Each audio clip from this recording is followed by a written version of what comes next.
And I'll cue you. Blog Talk Radio.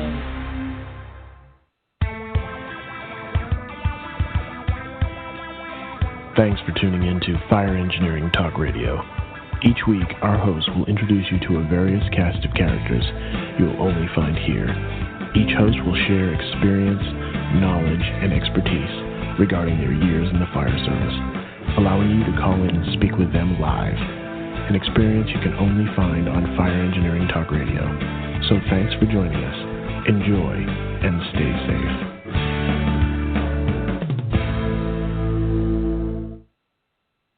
Good evening, everybody, and welcome to Fire Engineering Talk Radio. And yes, it's another installment of the Professional Volunteer Fire Department. Good evening. I am your host, Tom Merrill, and I'm glad to have you here with me tonight or listening in later on when you decide to listen to the podcast as you're out working around the house or exercising or whatever you might be doing. It's so good, though, that you take the time to listen in and listen to our message. And today is Tuesday, November 8th, and it is Election Day. And hopefully you went out and cast your vote and did your civic duty and exercised your great American right to cast your vote for who you believe in. It has been a long process. It's been talked about quite a bit today, just about how long it's been and how people are looking forward to putting it behind and moving forward. And you know what? The results will soon be there for all of us to see. So hopefully, maybe you're looking for a little bit of a distraction tonight. You're looking for some really good news and some good people. And you know what? Look no farther than the great fire service for a little bit of distraction, right? Where we can talk about all the great things being done in the fire service and all the great people associated with the fire service. So please sit back, relax, and enjoy this hour and a half sideshow and take a little bit of distraction away from, or a little bit of look the other way past the election for just the next hour or so and sit in with us. So glad to have you with us. Time is flying by. The end of the year is almost here, and you know it'll be here before you know it. FDIC 2017, which will be April 24th, 29 in Indianapolis.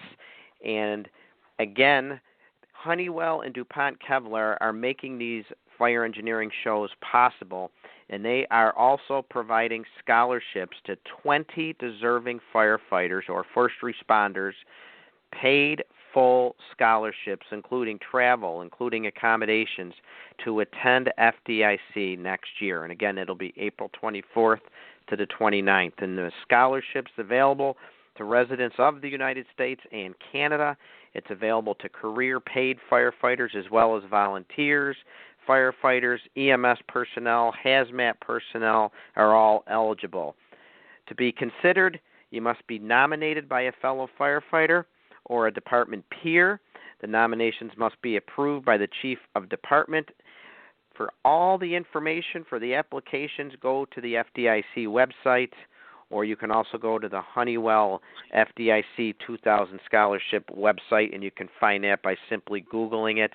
And again, FDIC 2017 will be April 24th to 29th. If you can't get there through your department, or if you know somebody in your department that's deserving to go, but they can't, your department can't send them, consider these scholarships, 20 full paid scholarships. And we thank Honeywell and DuPont Kevlar for sponsoring those scholarships. It's a great, great opportunity. So again, welcome to the show tonight. This is your show. Feel free to call in, talk about our great volunteer fire service, talk about our subject tonight, which we'll get to in a minute. Call in if you have something to get off your chest, and that number to call in is 760-454-8852. Again, 760-454-8852 if you would like to call in. And like I said, take the next hour and a half off from the election, talk about this great fire service, the great people involved in the fire service. And speaking of great people, speaking of great things that the fire service is all about, I'm absolutely honored to introduce our guest for this evening. It's Chief Kevin Quinn, who is the chairman of the National Volunteer Fire Council. For those who don't know anything about the National Volunteer Fire Council, stand by, because you are going to learn a lot about it tonight. And I guarantee afterwards, if you're not already a member or your department's not already involved or a member, you will probably want, because they do so many great things for the volunteer fire service. Chief Quinn, are you with us here tonight? Chief Merrill, I am, and I'm honored to be here, and it's a pleasure to be joining you tonight. Excellent. Well, we are so glad to have you. Thank you for taking some time out to join us. And before we get into all the great things that the National Volunteer Fire Council does, why don't we give a little bit of your background and how you got involved in the fire service and ultimately got involved with the National Volunteer Fire Council? Yes, sure thing. I do want to kind of thank Fire Engineering and Chief Bobby Halton and his professional staff, as well as Honeywell and DuPont Kevlar for putting forth the sponsorship for these programs.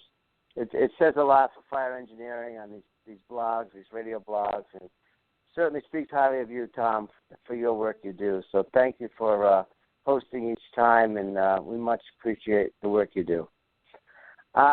Thank you very much. You're welcome. 40 years ago, this is my 40th year, I guess in October. I just completed my 40th year in the fire service.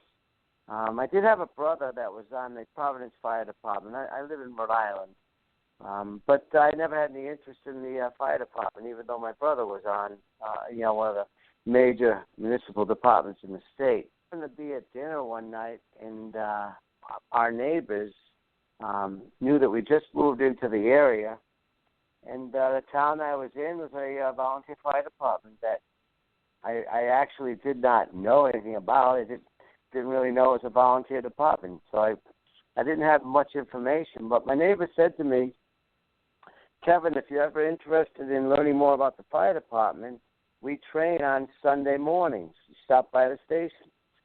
Well, the station was only a block or so away, and I talked to my wife maybe throughout the week, and I said, I might stop down the station and see what Phil was talking about. So that's how my invite came, a personal invitation from a neighbor. Stopped down there and got involved with, the fire department, and just started out as a young cadet. And what I believe in, Tom, and I strongly recommend to your audience is lifelong learning. I took advantage of every class that I possibly could for the fire department. And all those classes for us pretty much are free. The district would pay or somebody was paying. I didn't really have application and training. So I think that's the number one thing, is to take advantage of the training and education that the volunteer fire department gives you. Those steps I took along the way kind of propelled me into the position that I'm in now as the chairman of the NVFC. I tribute a number of mentors and leaders that molded me and molded my fire service career. I go back about 37 years ago. One of the captains asked me to come over to a free meal. It's a meeting with a free meal. We have these things in the fire service. So I always a good way to get people. Yeah. So I was young and impressionable, and my captains asked me to come, so I certainly accepted with honor the invitation. The free meal, that kind of comes along with it, but I was honored to be asked to go to this meeting. It was a state meeting, and so I went, and because I was the secretary of our local company, and I happen to be a school teacher by trade. I retired in 2007 after 30 years in education at the high school. But I went over to this meeting, and little did I know, when I came back from the meeting, I was the secretary-treasurer for the state organization because I happened to be the secretary of the local. So the gentleman that invited me, they had a little bit of a modus operandi there to kind of get me to become the secretary-treasurer for the Rhode Island State Firemen's League. And that's how I got involved with the NVFC, because I was then appointed as a director, or an alternate at the time, to the NVFC. So I've been involved with the NVFC for some 37 years now. this happens to be the 40th year anniversary of the NVFC. So for most of the time the NVFC has been around, I've been involved. So as I said earlier, as a school teacher, I could not make all the meetings because, they were during school time, school sessions, and but I was on the roll and I would get the information. And so I kind of my neighbor asked me to join the department. My captain asked me to kind of get involved with the state level, and I worked my way up until I retired in 2007 from teaching, and then I was able to go to the meetings for the NVFC and got really involved with creating and being involved with some of the initiatives and seeing the goodness that the council does for the volunteers of America, whether that be firefighters, rescue personnel, or EMS providers. So, it was personal invitation. It was a little bit of a twisted arm effect. But I'll tell you, Tom, I'm blessed to be in the position I'm in. I'm blessed to be a part of a great organization because we have so many resources available for the volunteer fire service, for fire departments, and I look forward tonight to talking about those opportunities for those that are listening. Absolutely, and it just blows me away the resources that the National Volunteer Fire Council has for the volunteer fire service, and I cannot wait to talk about it and make our people listening aware of that, and hopefully bring much more attention to those who don't know, make them aware of it. But Chief, before we get into that, if you wouldn't mind taking just a minute, and the main premise of my show and the main premise of my presentations as I go around this country talking about the great volunteer fire service is the word professional, and how that word doesn't mean somebody necessarily is earning a paycheck doing a job. It's about how you approach the job and how you take it seriously and how you treat your people and how you treat the public. And I'd like to get your buy-in and your take on that as well. Yeah, I mean, I am totally on board with an organization, on a local department or a state organization or national or international organization. We are here serving the public, and we have to serve the public in the most professional manner as possible. And that goes by how we act, how we look, and how we perform. And I am a firm believer in training and education and being able to meet the standards that we abide by. So professionally, it is a true professional, whether you're a career firefighter, combination, military firefighter, or volunteer. Every one of us is a professional. And I realize the word is sometimes misused, and I get along well with our other partners in fire service organizations and leaders. But, when we're talking about career firefighters, those are the ones that are paid. And we're talking about a volunteer firefighter. Well, we're not paid, but we are all professionals. And I enjoy I've heard your presentation on the professional volunteer fire department or firefighter, and I totally agree. And we need to ensure that we are all professionals. That's our responsibility as leaders in the fire service. That image that we give is critical because our citizens deserve the best that we can be. And I totally am on board, Tom, for and give you so much credit to put that out there because it's an important step in making your fire department better. Each day, excellent, when we look at what we do, we should be graded on our professional outlook and our professional standard of care and how we are protecting the public. What I do when I go to a department, sometimes you look at certain things to measure a department with. I look at some of the simplest things, and the way I see this professionalism coming in, it could be from the look of, what maybe you have some form of a attire, a station uniform or whatever, or it might be just how much pride you have in your apparatus, you know. And what I look at is apparatus tires. That's how I judge a department. And I look at the tires to see, number one, if they are up to par in terms of the tread on those tires and they're safe. But I also look at the cleanliness of the tires. And I think that shows a lot, maybe like a parade pack on a bed that you looked at on the apparatus, how they're packing their beds. And all of those components come back to that professionalism. So it could be the minor detail, or it could be just the look of, the welcoming experience of people that come into your firehouse. So I applaud you for what you do in terms of fire engineering and the professional volunteer fire department. It's an image, it's a critical image, but it gives us, and we put our best foot forward every time the wheels roll. And we have a duty to live up to that image at all times. And it's funny what you said, because I've talked to many other presenters, other fire service legends and icons, I'll call them, who are out there, such as yourself, and they all say the same thing.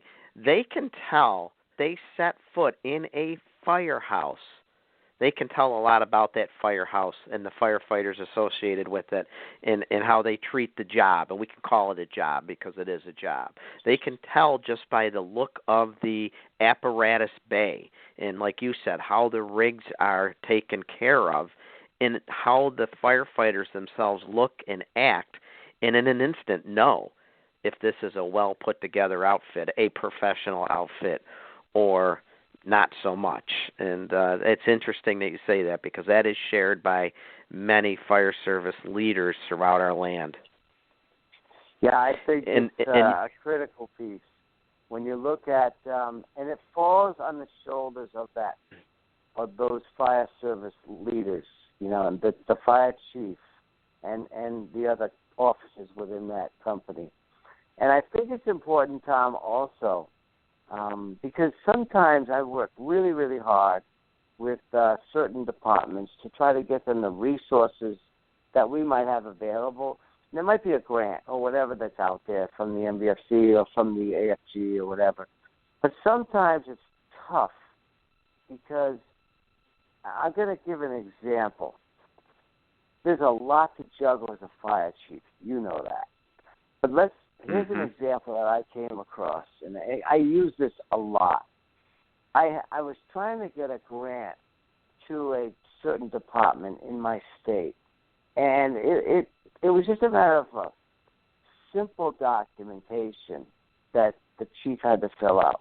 So I made an appointment to meet with the chief. Now, he's an excavator, and he works 16-hour days, probably working 6 hours and sometimes 7 hours. 6 or 7 days a week, depending upon the business. So I met him on a job site. He's in his excavator. I pull up. He jumps down. He keeps it running. We talk for about 15 minutes, give him the paperwork to fill out, and he's got this, I'm going to do this, I'm going to do this, I'm going to do this. And then he goes back up on the excavator, and he's working, and his mailbox is filling up every day. And there's a lot of demands from the citizens, from the town, from the runs, from his job, from his family. So I think we have to kind of be in tune to this as a fire service leaders. But sometimes it's tough to juggle everything, and we have to give credit to that working volunteer fire chief, and maybe that apparatus isn't as clean as it needs to be, but when we look at the professionalism, sometimes it's hard to make it all work. So I'm a realist when it comes down to things. And my role as the chair of the NVFC, I always use an expression. I say, in America, we have a galaxy of stars in every community. And in those communities, those stars are those volunteers. What I have to do as the chair of the NVFC is to connect the stars and get the resources that I have available to me to reach out to them so that their job can be done better, more professionally, safer, and at a point where it's cost effective, because most of our resources are free. Most of what we do is free. If there are any charges, they're very, small fees for a conference that we might have. We try to get the room rates down so that they're very fair to individuals. Whatever it is we do, we try to make it so that the little guy of a small department can make things happen. So I think we're realists. We know how things operate. Like I said, I want to reach out to those stars. They're in every community. They're the best that they have, and make sure we're keeping them safe, informed, and professional. And 40 years ago, there was a group of individuals that said, we need a national voice for the volunteer fire service. And it was 40 years ago that the National Volunteer Fire Council was formed, right? Wasn't it? A few firefighters from a few different states got together in yes, sir. I think actually 1975, and yeah, 76 was the organization, and we are a nonprofit membership organization that we are the only organization that represents the interests of the volunteer fire, rescue, and EMS providers. We work diligently with all fire service organizations to make sure that we unify the fire service when we're talking in Congress or we're working on initiatives that we're going to talk a little bit about tonight. The one that's jumping out off the pages is the cancer in the fire service. All of us, every organization, whether it's the IAFF, the IAFC, NVFC, the fire marshals, every organization is on board to try to change some of the exposure problems we're having because of the prevalence of cancer with firefighters. And this is something that's not going to effectively change my life or your life because we've been in the service for too many years and sometimes the damage is already done. But those firefighters that are coming in to the service, whether that they be career or volunteer or anything else, combination, military, we need to protect those young cadets, the behaviors, so that they're not becoming a statistic with more cancers in the fire service. It's an incredible amount of numbers. Boston Fire Department, some of the biggest departments in the United States, are on board. And like I said, this is an across the all sectors of the fire service, and we are all on board for that. But it's critical to know that the NVFC is one of the big players on that big platform of making change. So it's critical for us to get the word down to those galaxy of stars that I talk about, to make sure that we're showing them what, number one, what the research is showing us, and number two, how can we positively affect the safety of the fire service? Right. In right. addition to the structure of the NVFC, we have a board of directors from 49 state fire associations. Hawaii is the only state in the nation that does not have a volunteer fire service association.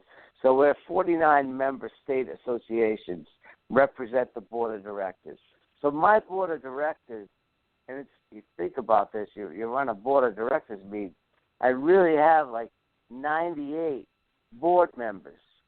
And to kind of work 98 different personalities and leaders from 49 different states, it sounds like it could be a challenge, but I'm fortunate and blessed to have some great people to work with and some great fire service leaders. But it's a big board.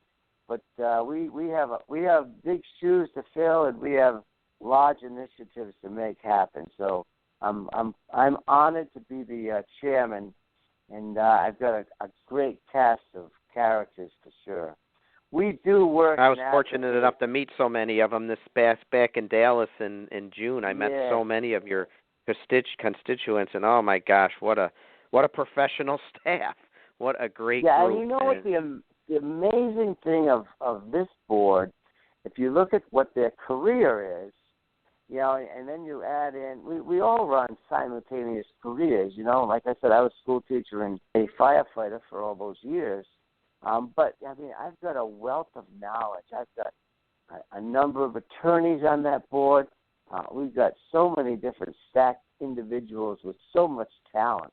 It's just it's a God-given task of a bountiful amount of an array of just success that's there.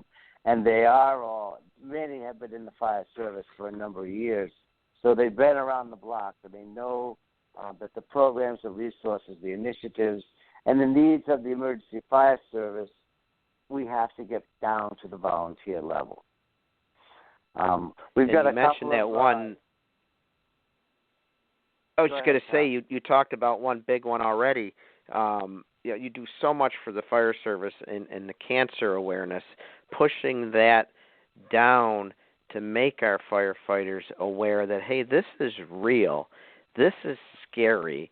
This isn't just happening to that other person. This is happening right in your own backyard, and we need to take the steps necessary to try to help our future generations of firefighters to hopefully reduce the cancer that is an epidemic. I'll call it an epidemic. In my own town, it pains me to say this, and I'm not in my own town, 10 volunteer fire departments in my town, which is only 54 square miles. 3 past chiefs or 1 was a current chief within a year, cancer. 2 were in their 50s, mid-50s. 1 was 49. It's real, and it's here, and we need to do something about it. And you are definitely doing a great job getting the word out there. Yeah, I mean, when we look at the numbers and just, we'll talk about cancer a little bit, then we can look at some of the other initiatives. But we look at the types of cancer, and I always use an example of, for years, when you come out of a job and you're going to change a bottle out, you go to rehab, you know, you take your mask off, you head over to rehab, and we drop our hoods onto our neck, you know, and so many firefighters can relate to this. And then our hood stays on our neck while we're in rehab, or we're changing out another bottle. And then we get ready, we go back in on that second bottle and, you know, get everything set, and you pull that hood back up over the mask. And, well, what's happened with that hood and the carcinogens that are on that hood, it's probably one of the dirtiest pieces of PPE we have.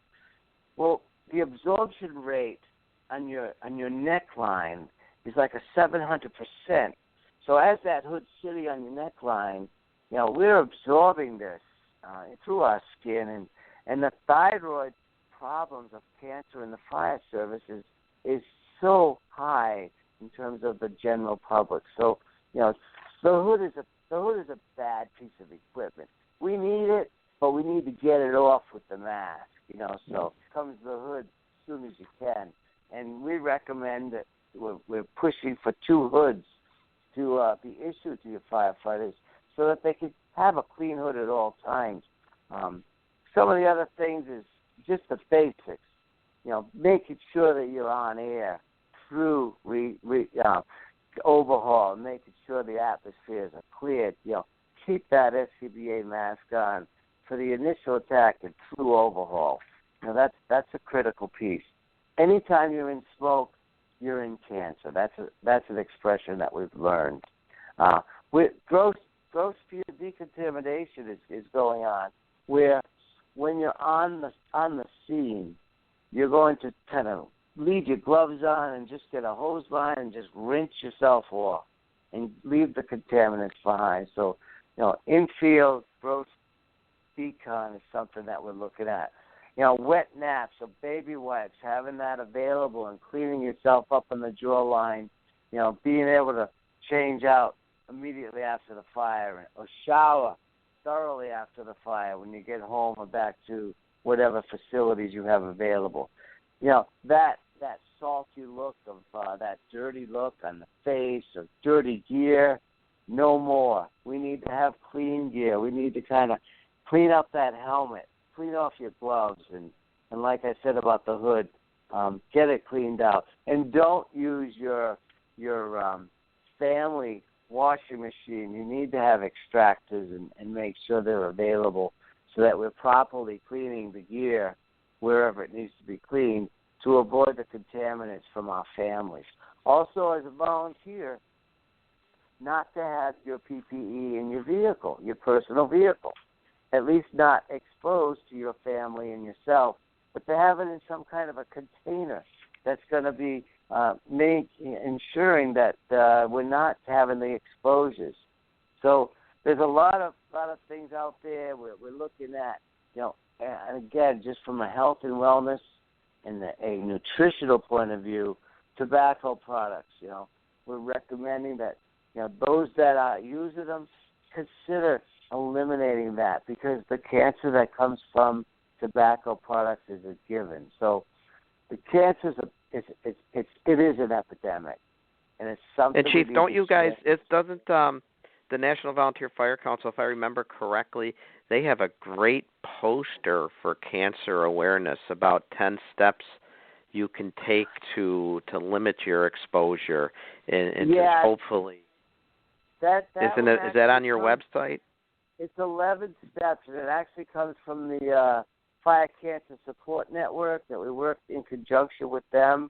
So that is available either through us or through the Firefighter Cancer Support website, which is .org, I believe. But these are things we're looking to educate our volunteers about, our volunteer fire chiefs and leaders about, because the cancer is an epidemic portion for sure. For sure, and for anybody who would like to, that poster is a fantastic tool to have posted throughout your firehouses to, again, just keep it at the forefront of our attention, of your firefighters' attention, and to remind them of the steps they should be thinking about taking and implementing to let's try and win this battle, because we're losing right now, and it's bad. And you have so many other, speaking of health and wellness, so many other initiatives to address the health and wellness of our nation's firefighters. And what's the other big one is Heart Healthy Firefighter Program, because so many firefighters are suffering cardiac events. And we need to, again, make our people understand that this is real. It's not just happening to somebody else. And there's a lot of things we can do to help our firefighters when it comes to cardiac health and nutritional health and things like that as well. And the Fire Council has programs for that as well, correct, Chief? Yeah, we've had our Heart Healthy program for, probably going on 2 decades now. And, we've always been a part of healthy eating, nutrition, and heart healthy cookbooks, trying to make sure that, that we're looking at the stamina of the firefighter, and we're looking at the wellness programs, and being able to make sure that we provide information on how to keep firefighters safe.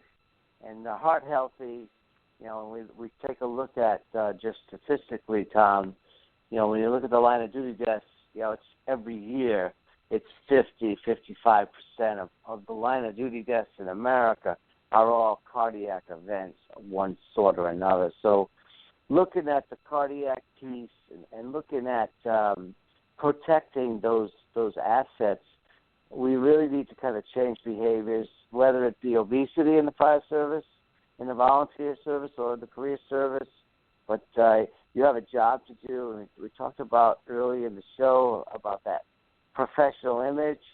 I think it's important to understand your body mass and the work that we do. It's a job. It is a job, and it's a job that requires us to have physical stamina. So I think as we look at how do we keep ourselves safe, we must look at that heart healthy piece, that nutritional piece, exercise, a physical exercise piece that we do on a daily or at least weekly basis to keep ourselves in shape and to protect ourselves so that we can have that long-lasting effect, helping the community and being a part of that family setting. So when I just this year, I'm going to give you a personal scenario. I was asked to go and evaluate an occupational medicine company that specializes in firefighter physicals. A friend of mine is a chief down in North Carolina. He's been asking me to go for a while. I was putting it off. Well, finally he said, just tell me when you can be here. I'll arrange my department physicals around your schedule, and we'll have a meeting with the executives and go from there.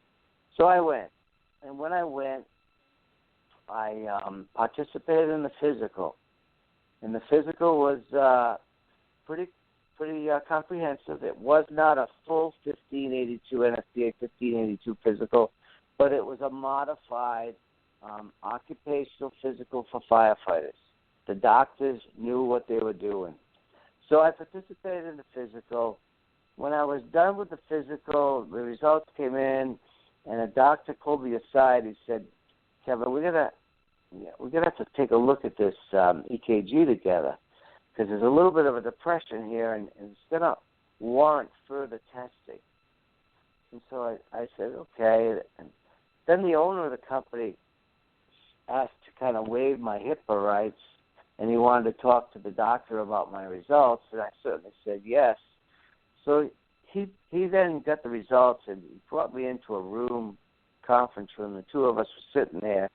He said, Kevin, I've read over 400,000 of these EKGs for firefighters. They've been doing this for nearly 3 decades. And he said, you're going to need a stint or two in your heart. And I kind of looked at him and said, okay. And I said, well, I'm in North Carolina. I live in Rhode Island. I said, can we fax this report up? I want to get a cardiologist in my own backyard to give me a second opinion. He said, absolutely. So I faxed it up to my wife, who's a nurse.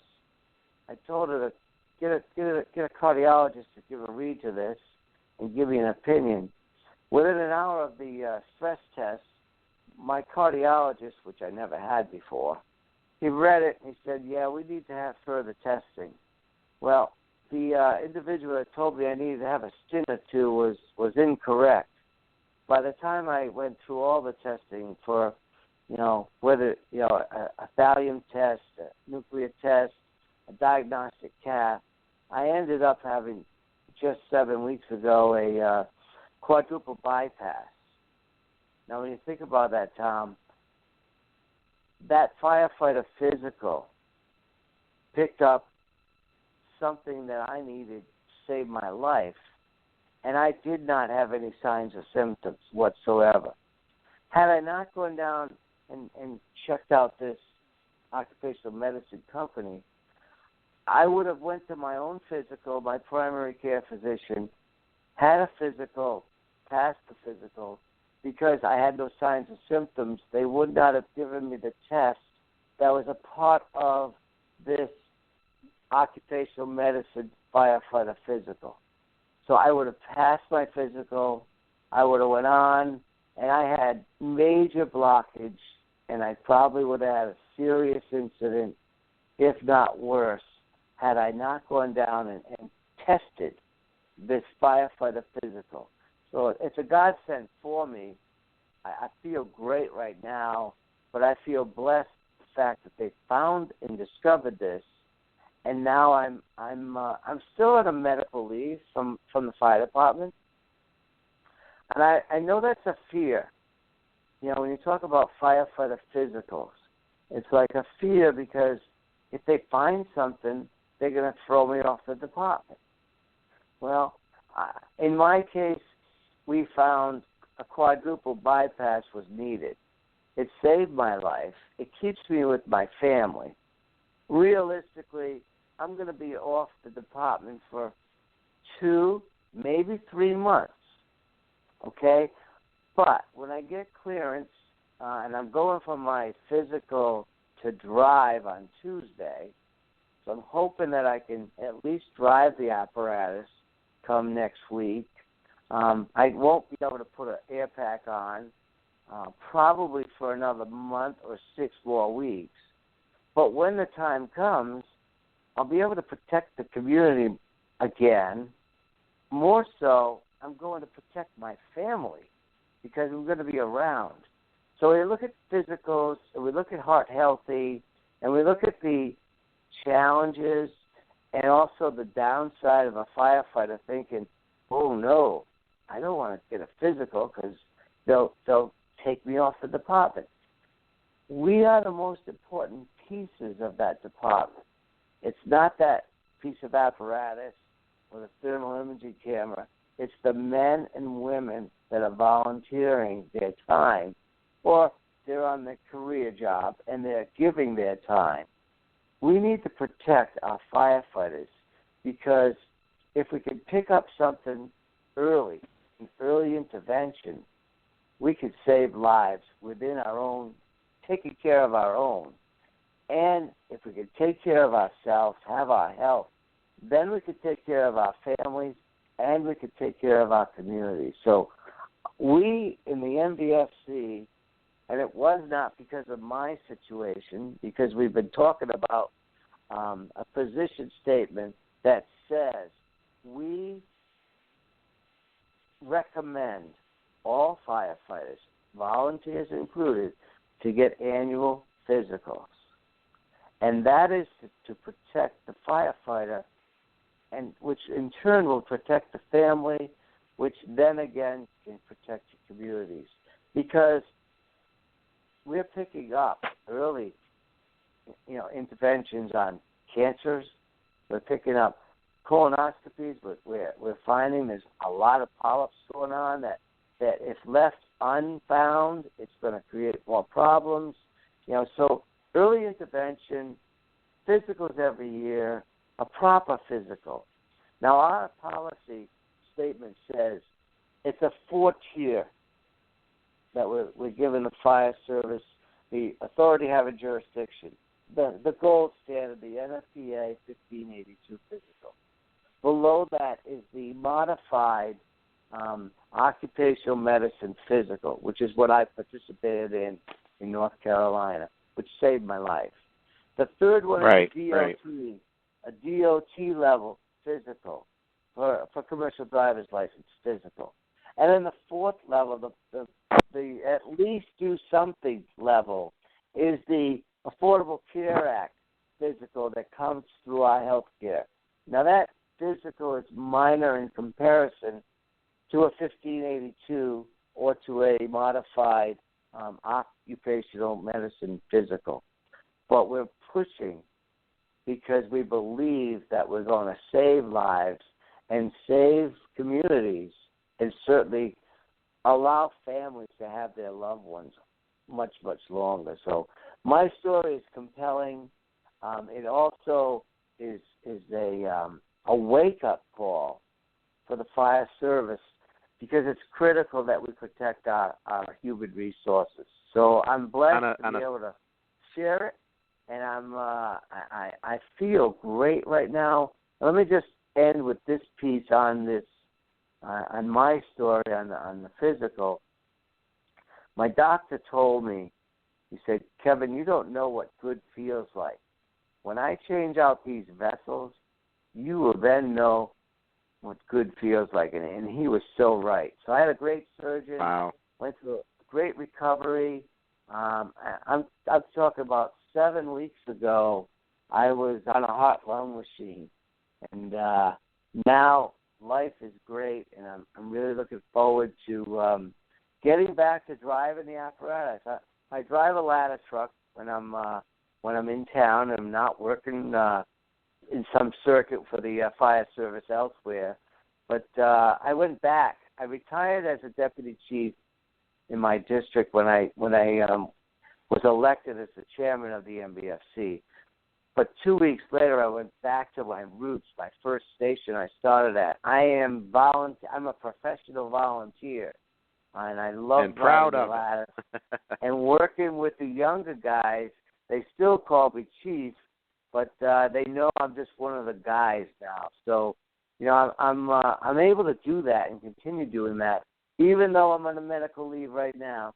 I will be back in the saddle, and I'm thinking maybe a month and a half from now. So physicals are a good What a thing. great story. That's my point. What a heart healthy. What an inspirational story. And we have many programs through the NVFC that will take a look at the health of the firefighter and make sure that we're making positive changes. So that's my story, Tom. I'm sticking to it. What a great story. Like I said, so inspirational. But again, highlighting something that we certainly have talked about on this show. I've written about it, and it's just so important. Again, firefighters listening, we have to make sure that we're implementing and putting in place good annual physical examination for our members. Yes, some of the concerns are there's not enough money to do it. We need to find the money. Maybe we need to not put the bell on the next truck that we buy or go with a little less chrome or whatever the case may be. But our people are our greatest asset. And the story Chief just shared happened in my own fire department with a member getting diagnosed with cancer simply because of his fire department physical exam. And he is healthy and alive today because it was detected early. And I'm sure there's many stories like that throughout the land. So it's great. The National Volunteer Fire Council is a huge advocate for those programs. Lots of resources and information available through them. And along with that portion of health and wellness is another part that is just now becoming, I think we're becoming more aware of, and that's the mental health of our firefighters. And we actually lose more firefighters to suicide than line-of-duty deaths at incidents every year, if I'm not mistaken, Chief. And I know the National Volunteer Fire Council is taking a lead in that direction as well. And maybe you could talk a little bit about the Share the Load program, which is a great resource available for our firefighters that might be struggling mentally. Yeah, I want to start out with an unfortunate story. Just maybe a month ago in Florida, where a deputy chief had posted on social media. It hit the news that this information came out, but he posted on social media about the struggles of some of the scenes and tragic events that he'd been struggling with, post-traumatic stress, and he was in therapy, but he also was still struggling with the aspects of the job that sometimes we run into in some of these, horrible situations. So, unfortunately for that deputy chief, shortly thereafter, posting on social media about how he was struggling, he committed suicide. And it's hard for us to realize that the numbers are extreme. They are more than the line-of-duty deaths. The suicides are being collected, the database is being collected. Many times a suicide occurs and it's swept under the rug, so the information's not out there. So we're talking only about the ones we're aware of, and the numbers are staggering. So when you have a problem, and I believe we're good at this, the NVFC is really good at identifying a problem and then finding a solution. So in working with this problem of suicide in the fire service, what do you do about that? How do you change that? Well, we did develop with support of the American Addiction Centers, a Share the Load program. It's a support program for firefighters and EMTs. It's a 24-hour, 365-day hotline that's manned, answered by a firefighter. So when you're calling this line, you're talking to a brother or a sister that is in the business. And sometimes it's so much easier to relate to someone that knows they've walked in your boots. They understand the job. They know the struggles, maybe not your particular struggles, but they know the struggles that could happen to a firefighter or could happen to a rescue or EMS provider. So the Share the Load program is a program it's an award-winning program. I think we're in close to 2 years now, but it's critical to understand the mental well-being of emergency responders, to be able to get them help, and for us, with our macho attitude that we have had, it's okay to ask for help, and that's a big change. Many times, traditionally, we've sucked it up, if you will. But sometimes when you're dealing with these struggles of the job, or it could be other struggles in your own life or balancing life, but sometimes it's okay to ask for help. And the Share the Load program, it has behavioral health awareness, suicide prevention, training guides and videos and for departments and personnel, the outreach materials. There's a help letter information with success stories, and we're really proud of the fact that we were able to identify a problem along with other organizations that work together to kind of find solutions and then implement the solution and see good results or great results where we know that this program has saved lives. So the Share the Load program is, like I said, it's an award-winning program for us, and we're very proud of the fact that we're helping to reduce, it may be in terms of an epidemic that we also have with suicide in the fire service. The other piece that kind of ties into this behavioral health is we have a guide it's called What to Expect, a guide for family members of volunteer firefighters. When you look at a volunteer, it is a family affair. You know how many times you left a birthday party or an anniversary dinner. It's a family affair. We have left our wives or our husbands or our children in so many situations, and they fend for themselves because they know we're going to an alarm. And we might be going for 17 minutes or we might be going for 17 hours or anything else.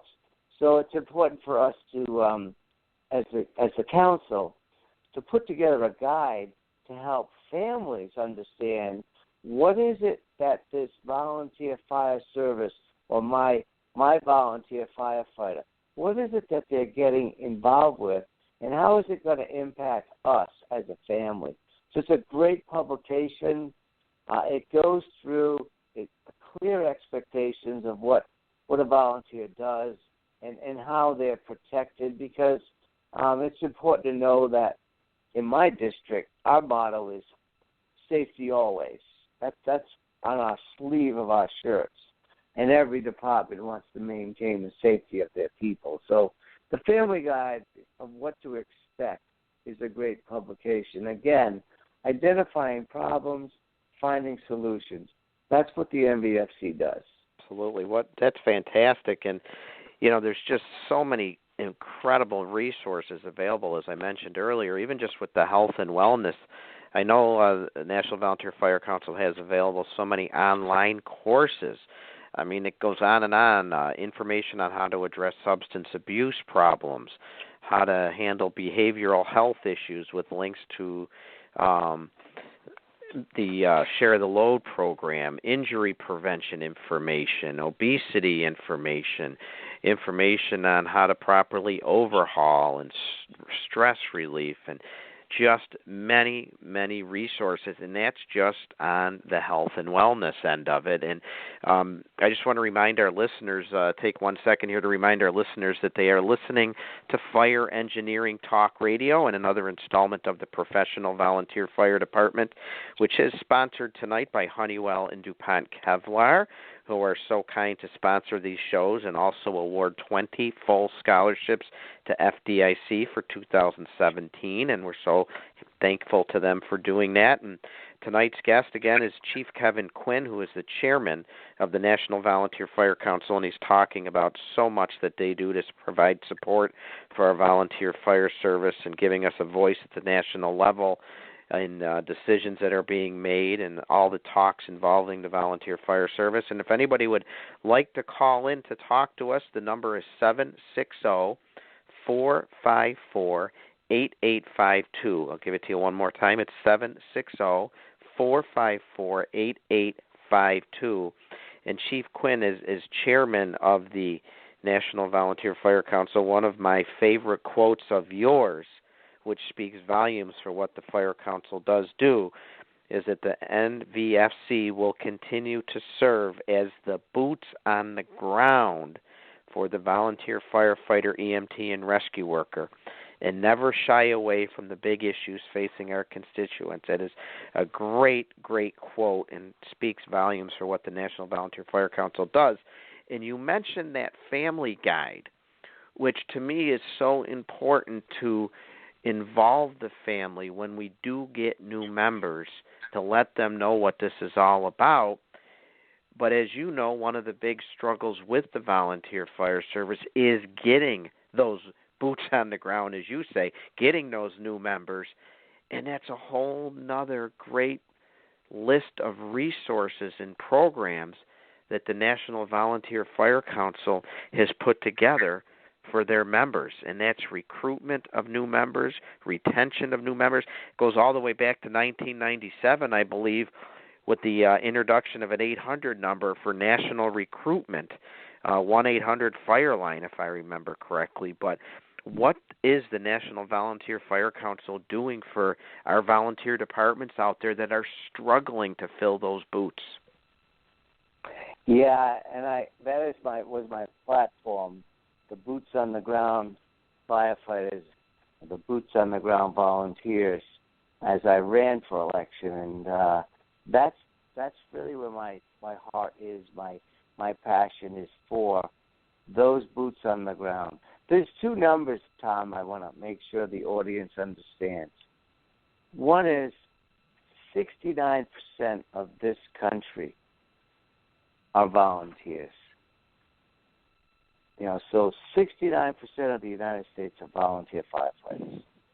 31% are career or some other form. Also, the other number is annually the volunteers save communities $140 billion. That's with a B. So when you take a look at how important are those boots on the ground, without them, we would be in some serious trouble. Now, there's a problem. We're aging. The volunteer fire service is aging. The number of volunteers since 1984 have declined by 12%. We're certainly an aging population, especially in those communities that are small communities, 2,500 or fewer residents. There are also some trends. We've had some increased time demands. Training, EMT, making sure your refreshers are in order. The training requirements are up. There's also been, the economy has affected us, where many people have had to have a two-income economy or maybe 2 or 3 jobs in some cases. The younger people are moving out of the communities. Like I said, those 2,500 or fewer residents, the younger people are moving out. So there really isn't a population to draw upon in some areas for recruiting. Retention, and I think it's important to look at recruiting and retention separately. They're two different categories and functions. Sometimes we have a tendency to lump them together, recruitment and retention, but they're both distinct. So what we found, we were awarded a SAFER grant, the NVFC, in 2014 through FEMA. And we are conducting, and we rolled out last year, a recruitment and retention campaign called the Make Me a Firefighter campaign. It's makemeafirefighter.org, all one, makemeafirefighter.org.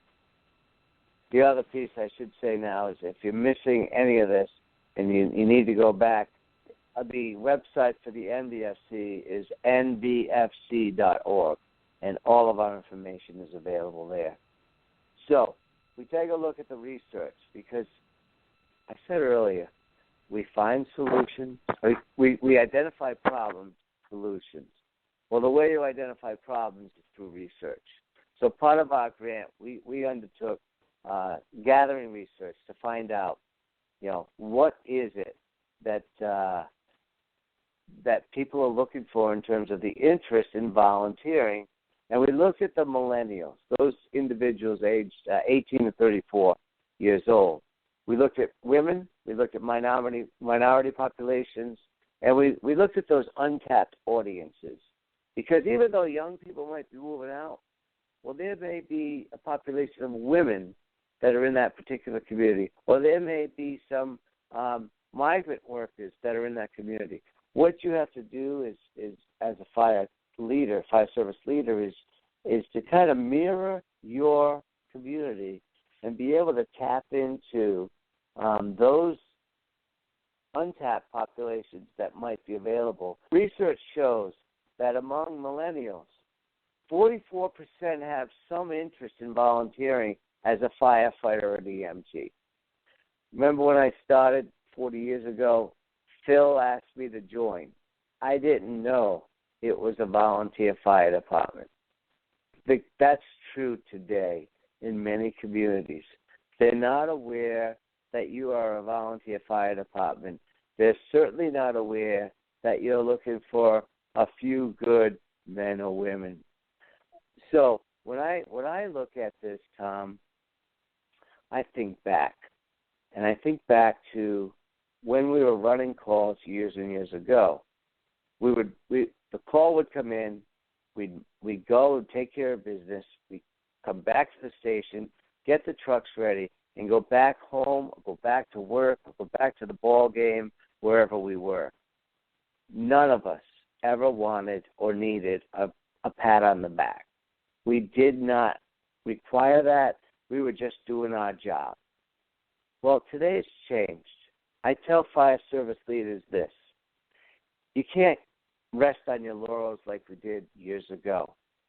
You have to become a marketer and be able to sell your fire department because you need new recruits because your population is aging and you're losing ground. You're losing 12% since 1984. So we have to become, going back to what your premise is, that volunteer, that professional volunteer fire department. You have to become a marketer of your department to show that anytime you have an opportunity that we're looking for some quality candidates. We're a volunteer fire service, a volunteer fire department, and we need you. We need you to understand what we're all about, and we need you to join the ranks to help protect our community because we're in this together. So we look at the research. We identified the fact that the millennials do want to volunteer. They do want to be able to become a firefighter or an EMS provider, and they're also looking for personal invitations is what they're looking for. They want to become a part of something good. The millennials are great because they can multitask and they can kind of make a lot of things happen. They've got great minds. Sometimes the older, more veteran firefighters, they have a hard time relating to the newer generation. We as fire service leaders have to change that. We have to be able to market because they are the future boots on the ground firefighters. They are the next generation of volunteer firefighters. And we have to be able to kind of give ourselves a pat on the back. It's okay. Give yourself permission to do that. That way there you can kind of sell, and that's a tough word to sell, but we can market our department because we're doing some great things, and we need some others to come be a part of our greatness. So we'll take a look at... The National Volunteer Fire Council is making great resources for them, right? The Fire Council's got fantastic resources to market departments, correct? Yeah, all of this, it's our staff does a great job putting together the resources available, and they're all downloadable. They're all free materials. The Make Me a Firefighter campaign, you can customize your own materials for your department. Everything is there. It's user-friendly, and it really has the components-based and the direction-based and the information-based so that you can draw up your own campaign with basically just the cost of printing the materials, however you're going to print them and get them out, and some ideas in some of the small communities where there's only a couple of restaurants in the town. Those placemats with the recruitment message and the marketing of your department are critical pieces. So the resources are laid out. They're user-friendly, and they're readily available to anyone that needs them in the volunteer service. I believe you even have videos now, too, right? Isn't there even videos? Yeah, we have videos, training guides. Pretty much it's a one-stop. It's not shopping, but it's a one-stop point of gathering information for sure. And I am so proud of what we have. It's so professionally done, and the 40 years we've learned a lot, and we've kind of grown and become, and our CEO Heather Schaefer and the staff that we have really put together quality plus products that are timely, and they're difference makers for sure. The other piece that we always follow is the NVFC. When it comes to training or education, we follow what we call the best practices, and the best stands for behavior, equipment, standards and codes, and training. So everything we do educationally falls under, it could be changing behavior, as in the cancer exposures or mental health decisions, or it could be equipment. We do not endorse any particular company, but we'll talk about equipment, PPE, making sure that we are maintaining and protecting our firefighters. And then these standards and codes, we do a lot of work with that in terms of making sure that we understand where that quality of care is.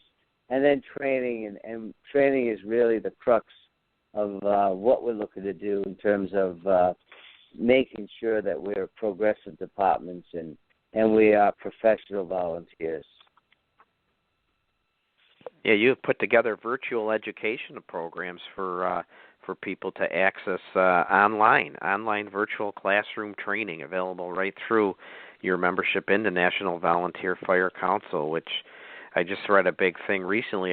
Here's a subject we continue to hear is in desperate need in our volunteer firehouses, and that's leadership. And certainly a big need for that. And I know that the Fire Council recently mentioned they had some great leadership training available online. So many, many resources, again, through the Fire Council for training. Yeah, our virtual classroom is just expanded. It's kind of like, just exploded over the past 4 years, I believe, I guess. And we just, whatever is available, we are capitalizing on it and making it available to our members. So the training is a piece that we, let's see, maybe 8 years ago, we added to our health and safety the training component. So we really have only been in the business of fully training through virtual classroom and our summit and everything else for maybe under a decade. So it's really in its infancy, but the quality of training that we have is phenomenal. And I know we'll talk a little bit about the summit coming up in June that just was rolled out, I think, yesterday as the announcement. But when you look at the training and you look at what we have available, we just stand proud of the fact that we're able to through many times through grants, through FEMA, through SAFER or whatever, and we're able to kind of put together training that's available for our members, and it just is a wealth of information. Right, and we might as well mention that in the training summit that the National Volunteer Fire Council sponsors was in Dallas this past year, and it just got rolled out yesterday or today that it will be in June in 2017 in Myrtle Beach. And it is a great summit filled with fire service leaders from across the land talking about so many important subjects, some of which we have talked about tonight. And it's, as Chief Quinn mentioned, every attempt is made to make it affordable for the firefighters to attend the summit. It's definitely worth taking a look at and attending if at all possible. Yeah, those are the dates are June 9 and 10 in Myrtle Beach, and that's our third training summit. The first one was in Myrtle Beach 2 years ago, and then in Dallas, Fort Worth last year. There are scholarships available for that online. If they go to nvfc.org, there are a number of scholarships that are available. It's going to be high-powered, quality training with some of the best instructors that are out there. I know we'll have something on all these subjects that we've mentioned already tonight. I would expect that the proposals will be coming in.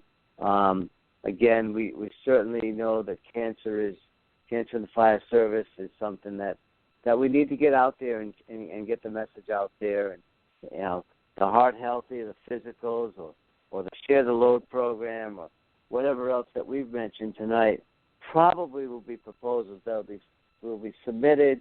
And once those proposals are in, the committee will decide which ones they'll run with. And I think also part of this NVFC Training Summit in Myrtle Beach, they are looking for calls for proposal now as well. That's opened up. So all the information, again, nvfc.org, you should be able to pick up that. But we're looking for quality presenters to submit proposals as well.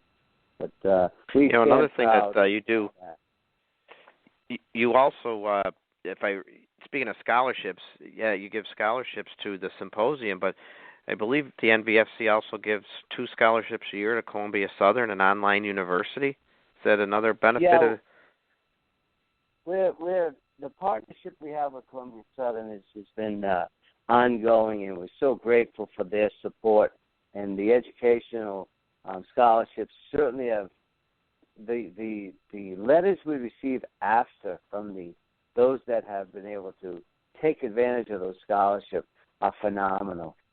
That's some serious education that's given to us, and through the Columbia Southern, we are just so grateful for being able to train our firefighters and our members to bring them up to another level, professionally and educationally. So anytime we have opportunities, and we're always working with the educational communities, whether it be Columbia Southern or any of the others, to try to impact and strengthen the knowledge base for the firefighter. Yeah, Chief, if you would bear with me one more second, because there's one other area I want to talk about. Again, if anyone would like to call in and talk to Chief Quinn about the National Volunteer Fire Council, we'll give you one more opportunity here at 760-454-8852. But I just want to mention, because I think the deadline is coming up around November 18th, but another area the National Volunteer Fire Council is involved in, and another great resource and lots of help available is in the grants that are out there, the AFG grants. I know for over 20 years they've been a big focus of the Fire Council, and it's a huge challenge. You mentioned earlier today how you were helping somebody with some grant paperwork, and it's definitely a huge challenge for fire companies to get the needed equipment and outfit the members. So these grants can be a huge help. And again, another one of your quotes I think I read, and it's so true, is we can't just rely on pancake dinners. So if you would like to tell the listeners a little bit about what the National Volunteer Fire Council can do to help with the grant writing process. I believe you have many resources to help the firefighters out there. Yeah, we're very fortunate, Chief, to be able to have a number of peer reviewers that read the grants and they score the grants. And it's a great opportunity to know more about the grant process as a peer reviewer. So our peer reviewers that are scoring grants, and normally, you know, in the cycles, it's a solid 5 days of reading, and they're 8-hour days, and so there's a lot of reading you're going through, and what our peer reviewers bring back, and I'm also a peer reviewer as well. But what I've seen is, and I'll kind of break it down like this: what we see in the review is the haves and the have-nots. And the have-nots, they write a grant, but they struggle with the actual writing of the grant. They struggle with actually following directions and understanding the criteria of the grant, so they don't score well. Now, I know that department, when I read that, they had the need. They needed this money more than another metro department or another larger department or another department that had a grant writer or someone that could write better. They needed the equipment more. Your heart says, I want to score them well, but the peer reviewers have to follow the criteria. So many grants are written poorly, and they don't score well, and they don't get funded. And then the next cycle comes around, they write another grant. Remember I said the galaxy of stars? They do. That's the best they have. They're writing a grant again, and it's the same, scoring mechanism, and they're not scoring well. And so they get denied again. And how many times do they get denied, and then what happens? They don't write for a grant any longer. We'll never get a grant. It doesn't work. They're done. How many can you go? 2, 3, 4, 5. Sooner or later, they're done. They say, I'm not going to bother. Right. So and it's work. We identify, it is work. We identify this as a problem. So what can we do for the solution? Well, our peer reviewers want to help departments that need help in writing. So we'll get that grant, that company. If you need help writing a grant, reach out to us. We will get you the assistance to help write the grant for you. We're not going to do it for you, but we'll get you some assistance to make it a better proposal, to make sure that you're following the directions. Sometimes, it has to be clearer and concise, and we can point out that, you're on the wrong track here, or maybe it's a blatant error that they just didn't see, and that's what kind of disqualified them. So as peer reviewers, and I approve a list, a pretty lengthy list, as all the fire service organizations do. I approve that list of peer reviewers, and our peer reviewers are there willing to help, but the department has to ask for the help. It's all confidential information, but if your department called up and said you needed some assistance, we will hook you up and get the assistance. It's a priority for us because, as I said, the grants are there, and we have to fight every year legislatively. So it's not a given. But as we fight through Congress to get the grants and try to get the funding to levels where it needs to be, we also want to try to help those departments that I labeled as the have-nots. because the haves, my department, for instance, we don't really need that grant, but we write a grant and we get, air packs or, a exhaust system, diesel exhaust system or something else, generators. But I would rather see the money go to those departments that are really struggling. I'm going to give you an example. In Florida, one of the counties, I was at a training, and it was a small department, and it had a husband and wife team were at this training, and they explained to us that they really don't have enough personal protective equipment. And what they do, when there's a fire, structure fire, well, the husband goes in first with the gear, he comes out, takes it off, and then the wife puts the gear on, and she goes in. So, I mean, there are those stories that are out there, and those departments, they need a couple of more sets of gear, or they need air packs that are in compliance and not 20 years old, whereas anything over 10 years is outdated. But that's what the NVFC has available. We will get you some assistance if you reach out to us, and we can help you write. Not saying that we can get it funded, but we can help you write a better proposal if you struggle with that, if that's a need you have. Wow. Yeah. Well, there you have it. There's just one more of the many benefits available through the National Volunteer Fire Council. And Chief, I know there's so many more that we could talk about, but if people are interested, certainly go on the website, nvfc.org, and it'll list all the resources. And Chief, what does it take to become a member? And are there individual memberships as well as department memberships? And it's important that our volunteer firefighters become involved and become members. Can you tell them how to do that? Yeah, that's really that's that piece I talked about, marketing your own department. Well, I want to definitely market the NVFC because there's strength in numbers, Chief, and we have our structure are those 49 state associations that represent the board of directors. Under that, department memberships are available. And then you have individual memberships that are available. And we have a couple of different types of individual memberships as well. But pretty much for individually, we're looking at for $15 a year, an individual can become a member under our all-state program. So we're not talking about a lot of money individually. Department memberships are in the $50 per year as a department. But what we need to do is it's important that we get the volunteer sector, that galaxy of stars, that we get connected.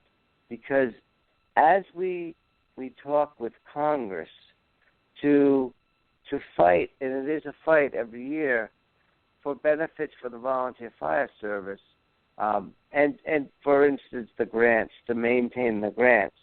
Because what happens is this. There's two things that Congress says to us as a fire service. Basically, they say, when you're all on the same page together, come and talk to us. So if we're split as a fire service, we're not going to get anything from Congress. So we need to work together collectively.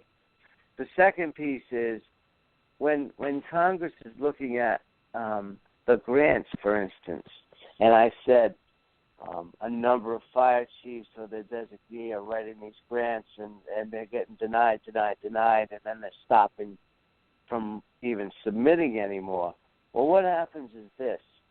The numbers of grants that are submitted go down. All right? If that happens, the message that Congress sees is, there's not as much need. And that's far from the truth. It's the opposite of the truth.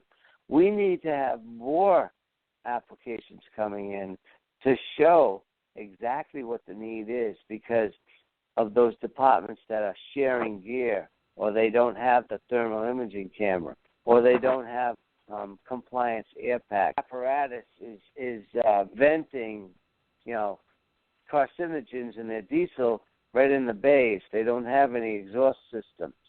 So when we work together, unified, and membership is unity, when I could say that I have X amount of members, and I call it the AARP factor. AARP is, Retired Persons Association. They have many, many, many, many members.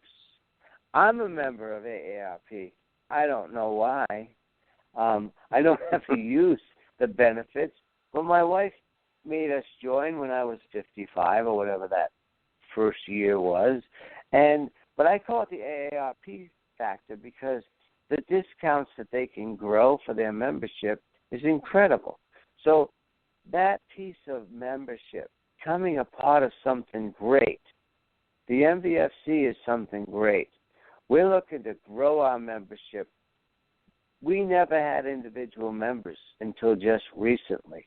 We're looking to grow the membership so that we can have the clout in Congress because, Tom, we're 69% of the fire service are volunteers. I need you to become a member of the NVFC so I can provide you with more benefits in the future. So get involved, join us, and become a part of something great. And I mean that and I don't say that as the chairman. I say that I'm blessed to be the chairman of a great organization that provides great initiatives, wonderful resources, and we have the volunteers back. Absolutely. At the national level as well as everywhere else. And it's one thing we didn't even really get into tonight, but it's such a great point that you have the back of the volunteer fire service, and you are the voice of the volunteer fire service on a national level at these events that affect the volunteer fire service as they're discussed on a national level. And it's just another thing that you do on behalf of the firefighters, and it's great.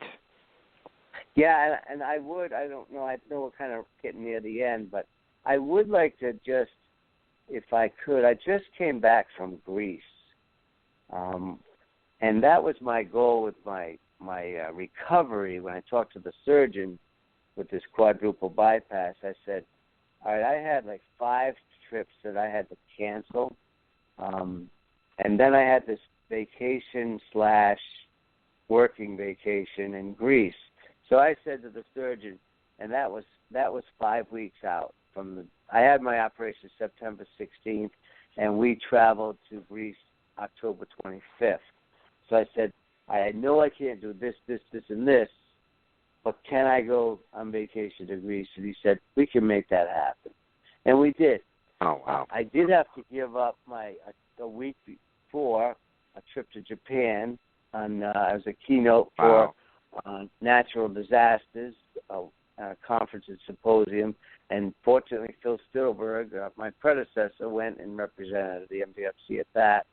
I always am a family escort at the NFFF memorial service. Couldn't make it to that, and I missed a couple of other important events. But, my health was more important. So if without your health, you don't have anything. So those are the things that make up. But I did go to Greece, and I went there, number one, for vacation. But the second piece was the Hellenic Fire Service, the volunteer fire service in Greece. I've been associated with them since 2011. And NVFC, they're a member of NVFC as our international member. But I went over there to promote volunteer fire service. Now, in Greece, the career firefighter is referred to as a professional, and the volunteer is referred to as a volunteer. There's a class difference in that nation. It's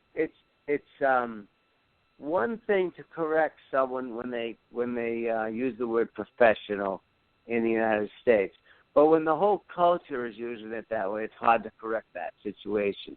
But I did do that. I explained to, and I met with the number one chief of all of Greece, as well as the other high-ranking chief officers in Greece for the career side, as well as the unions, and I met with the volunteers. So I met with all sectors while I was there on vacation. But they understood what I was saying, that volunteers are professionals as well. And with the Greek crisis, economic crisis, they are realizing that they must fall upon the volunteers to assist them in a country where everything is falling apart. The apparatus around them, the stations around them. The people are leaving the service because there have been such increases in taxes and decreases in their salaries. So it's not a pretty place, and it's hard to kind of really understand the impact of it unless you really see the impact of it. And I'm spoiled. We're spoiled here in this great nation that, we're electing a new president tonight, but we're spoiled when it looks at some of the other nations that are out there and what's going on.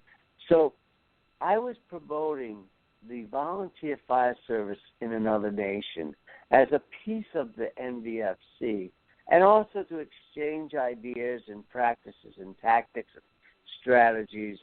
And we do a lot of training for them, and I am blessed to be able to go and work with other nations internationally. Every year I go on an exercise, USAR exercise, and last year I was in Portugal with 14 nations, 8 different languages, and I was the incident commander of that. There were 3 different scenarios going on simultaneously. So it was in English, fortunately, the dispatching and everything. But the radios didn't always work, as we know that sometimes happens. But I had drones. That never. I had drones, and I had on the canines. I had video on the canines. So I had eyes on everything. Even though I couldn't hear what was going on in some places or some scenes, I could see what was going on. So I knew the scene was at least progressing the way I wanted it to as the incident commander. But these are opportunities that have come our way by reaching out to other nations to find out how can we do things collectively, and how can we learn from each other and help each other as well. So when I went to Greece, I ended up going to Western Greece, and I learned about Greek time because they lie to you. It wasn't a 3.5-hour ride out there. It was 5.5 hours. But it's okay. It's the Greek way, they told me. But I love the people to death. 2 new volunteer fire departments out there in Western Greece. And I got to address the boots on the ground. And I got to meet the chief, who's a career chief assigned to the volunteer station. And she was the first female chief in all of Greece. And just the bond of brother and sisterhood in the fire service is exceptional. So I got to see some great things going on, even though it was forced because of a crisis. But when I heard the volunteer chiefs working with the career chiefs and working with the unions, I was impressed with that. And it said a lot about what we're doing here. And I'm happy to report that, like, for instance, the cancer in the fire service, we're all on board. We're all united as a fire service. We're all professional fire service. And we need to move that way for the betterment of our nation. So we can learn from other nations. They can learn from us. And I was blessed to be a part of that over in Greece. And my next international trip is in Malta in May. And I look forward to learning more and bringing back more to my own fire department, to the state, and to the nation through the NVFC. So, it's not just a local, it's not a local, state, national. it's international as well. When we look at it's worldwide. Volunteering, it is, and professionalism and what we're doing as a lead organization for the volunteer firefighter, rescue personnel, and EMS providers. Right. Hey, Chief, if somebody wanted to get a hold of you to talk to you more about any of these subjects or just wanted to pick your brain on something, how can people get a hold of you? Well, on my business card, which is waterproof, I think you have one. I have my cell phone. My cell phone. I will put it out there. It's 401-255-5927. Or my email is Chief Kevin D. Quinn @gmail.com. And I'd be happy to take a call or an email. Sometimes on the emails, it takes me a little while to get back to you, but I will get back to you. And I'm here for the boots on the ground volunteer firefighters, for the fire service, and for just the protection of our communities. Again, I'm going to leave with just these two numbers.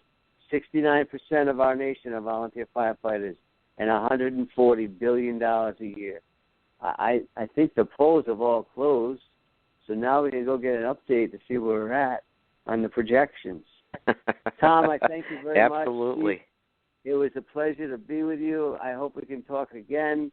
I hope we've covered for your audience some of the benefits of the NVFC. We always look for, other problems. I think I said we're in the solution business, and we look for you to become a member as we're doing some great things, and there is strength in numbers and unity. Thank you so much for all the time, and I'm honored to be a part of this process. Thank you, Chief, very much. I appreciate your time, and I look forward to talking to you again soon. Thank you. All right. Be safe, everyone. Thank you. Bye now. You too, brother. Take care. What a fantastic guy, Chief Kevin Quinn. What an absolutely wonderful organization, people. I encourage you, if you don't know about the National Volunteer Fire Council, I encourage you to look into it and to look into a personal membership as well as a department membership, because, my gosh, they are such a resource, providing so much as far as programs and training for volunteer fire departments in so many areas that we need. They're just involved in so many things. They are, again, the boots on the ground for the volunteer fire service. They also provide an extremely important but also a very strong voice when it comes to critical fire and emergency issues, and they are on a national level as well. And we can't accomplish anything unless we're together, and there is strength in numbers. So please, NVFC.org to find out more information about the fantastic National Volunteer Fire Council and everything that they do. And their symposium, again, will be in June in Myrtle Beach, and there's some great training opportunities there as well. But to start with, go to their website, check it out, and see what's available for you. So, again, thanks for tuning in tonight. It is election night. I guess we'll all go back now and start watching the results roll in. Just a couple last-minute things. Thank you to everybody, again, sharing the message. And we harped on it quite a bit tonight that, again, being a professional firefighter absolutely does not have anything to do with earning a paycheck.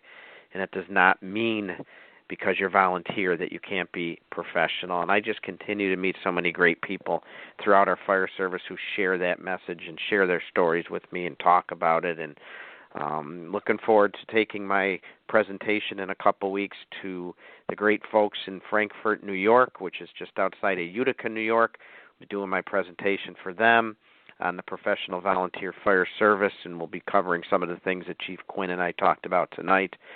And again, FDIC 2017, I'll be there with my 4-hour class, which will be on Monday, April 24th. I'd love to meet so many of you out there. And again, thank you again to our sponsor for awarding 20 paid scholarships to FDIC for 2017. And if you'd like more information on that, certainly go to the FDIC website or the DuPont Kevlar website, and you can find lots more information on it out there. As I do every month, I like to end with a shout-out to a fire department. Tonight I'm going to do a shout-out, and I've done this before too, to just an individual firefighter. This firefighter comes to us from the Pennsylvania area, and he was fire chief for 22 terms, but he's held the position of fire chief since 1953, and he is stepping down this month. I'd like to give a shout-out to J. Edward Hutchinson, who was the fire chief in Greensburg, Pennsylvania, since 1953. He is popularly known as Hutch. He first became chief, as I said, in 53, but he joined the department in 1939 and has been an active member since, except for a few years or 4 years when he served as a member of the Greatest Generation, of course, in World War II. Chief Hutchinson has led this department of nearly 300 members and has decided not to seek another term. Oh, by the way, Chief Hutchinson turns 95 this month. What an incredible legacy. What an incredible man. And I would like to just give a shout out to Chief J. Edward Hutchinson, Hutch, and congratulate him on serving so distinctly, so proudly, so professionally since joining the Greensburg Fire Department in 1939, a volunteer fire department. What a stupendous achievement. Congratulations, Chief. Enjoy your retirement. It is certainly well-deserved. Thanks for listening again tonight. Feel free to reach out to me. I'm on Facebook at the Professional Volunteer Fire Department or my personal Facebook page, Tom Merrill. You can email me at tamerrill63@AOL.com. I'm on Twitter, meeting new people constantly. I love it. My next show will be after the first of the year on a Tuesday evening. I don't have the schedule yet, but it'll be after the first of the year. And before we leave tonight, you know what? It is election night. The calendar does read the 8th of November. Put the election aside to listen to this, because we are soon entering the holiday season, which is a joyous season. It should be a joyous season where we enjoy our loved ones and getting together and celebrating what is great in our life and our family. But unfortunately, the holiday season is a season etched with painful and horrible fire service tragedies. Tragedies like the Our Lady of Angels fire in Chicago, Illinois in 1958, when on December 1st of that year, 92 children and 4 nuns lost their lives in a horrific fire. And it was just several years ago in the same city in December of 2010 when Chicago lost 2 firefighters in the collapse of a building. On the anniversary of yet another tragic fire that occurred 100 years earlier at the Union Stockyard that killed 21 Chicago firefighters. In my own city of Buffalo, New York, 5 firefighters killed on December 27th, 1983, in a horrific propane explosion that also killed 2 civilians. 4 firefighters killed in 1991 in that great state of Pennsylvania, where Chief Hutchinson so proudly served. 4 fighters killed in Brackenridge, Pennsylvania, when they were trapped in a partial floor collapse 5 days before Christmas. December of 1999 was an absolutely horrible month, as we lost 6 firefighters at the Worcester cold storage fire on December 3rd.